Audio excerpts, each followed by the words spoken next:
Hi, my name is Katie Ann Siegel. I'm the Associate Producer Management here at the Alabama Shakespeare Festival. One of my main responsibilities is serving as the production stage manager throughout the season here. Today, I'll be talking to you about how I analyze a script during prep week.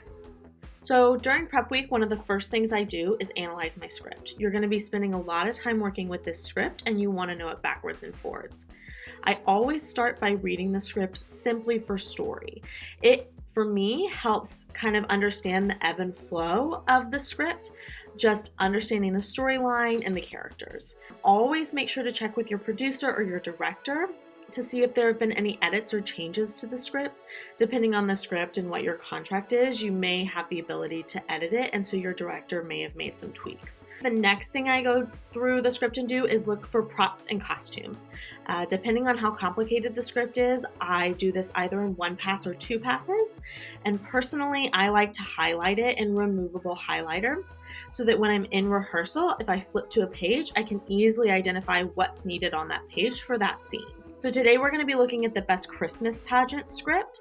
And so I just go through page by page and see if any props or costumes come up. So right here, we're in the living room with the family, and it says lights up on the family preparing to eat pizza. And so I'll highlight that in yellow. This will also help me make a props list. And then, same with costumes. The thing with costumes that you have to look for sometimes is subtext. So for Best Christmas Pageant Ever, I know it's in the winter. So this little section says lights up on students crossing the stage, Charlie and Ollie enter.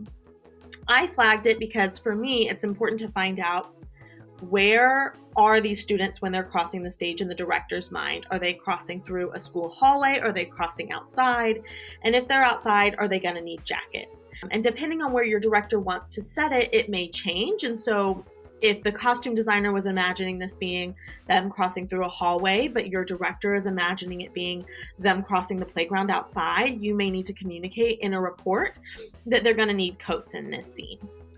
After I look for props and costumes, I go through and look for any moments where there might be scene changes.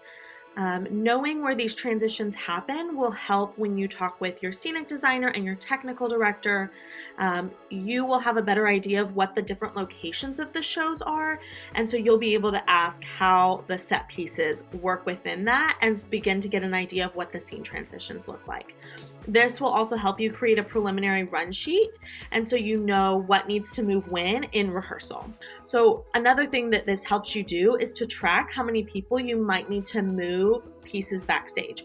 Or on the flip side of that, if you know you're only going to have 4 people backstage, it helps inform the conversation in the rehearsal room of what is possible and what isn't possible. The next time I go through the script, I am looking to create a scene breakdown. And your scene breakdown can look vastly different depending on your show. Some shows are going to have clear cut scene 1, scene 2, scene 3, and you'll be able to go through and check which characters are in that scene. Other shows are just straight through with no scene breaks. So in those situations, you might want to create your own scenes with the director or do more of like a French scene breakdown and mark anytime someone enters or exits. Or you may do it by like groups of people and when they enter and exit. However you decide to do it, it's important to have a scene breakdown for your show. One of the main things that I personally use the scene breakdown for is figuring out who needs to be called when. So when my director says, tomorrow we want to work scenes 1 and 2, instead of having to go through the script every time, every day to figure out who's called, I can just look at the breakdown and create the list from there. Like I said, every script is a little bit different, but hopefully these tips and tricks will get you started. In my next video, we'll be talking about how to conduct your first phone call with the director.